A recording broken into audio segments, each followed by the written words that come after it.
Le- la dépendance du thème natal, c'est quelque chose d'assez étonnant. Parce que le thème natal exige une heure précise. Mais quand on veut aborder la question des événements, la question de l'heure précise n'a aucun sens. On ne peut pas réduire un événement à une heure précise. Un événement se prépare, un événement a des conséquences, a des implications, et donc il se déploie dans une durée qui peut être de plusieurs années.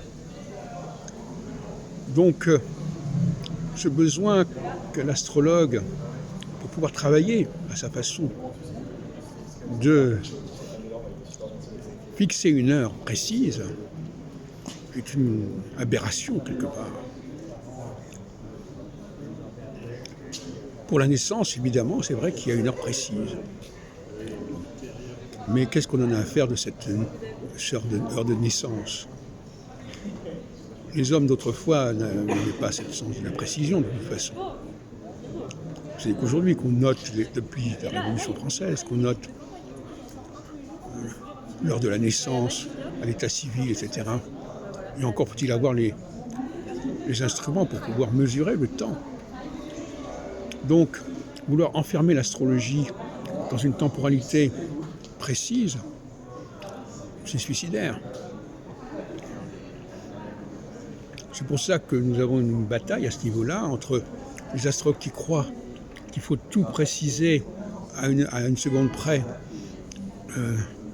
pour qu'on puisse travailler en astrologie, et ceux qui pensent comme moi que l'astrologie est faite de périodes, de durées, que les choses se préparent, se prolongent, se développent, se déploient. Et là, on voit bien que la piste de l'heure qui permet de dresser le thème astral est une fausse piste. On a discuté cet après-midi avec Roger Eke, justement, qui lui est un maniaque de la précision de l'heure pour pouvoir faire son travail, puisque son travail est fondé là-dessus. Les configurations qui se produisent à un moment donné et qui vont durer très peu de temps finalement. Une astrologie de l'éphémère, du moment éphémère de la naissance. Comment pourrait-elle être une astrologie mondiale? Comment pourrait-elle s'appliquer à des événements comme une indépendance d'un pays, comme une guerre?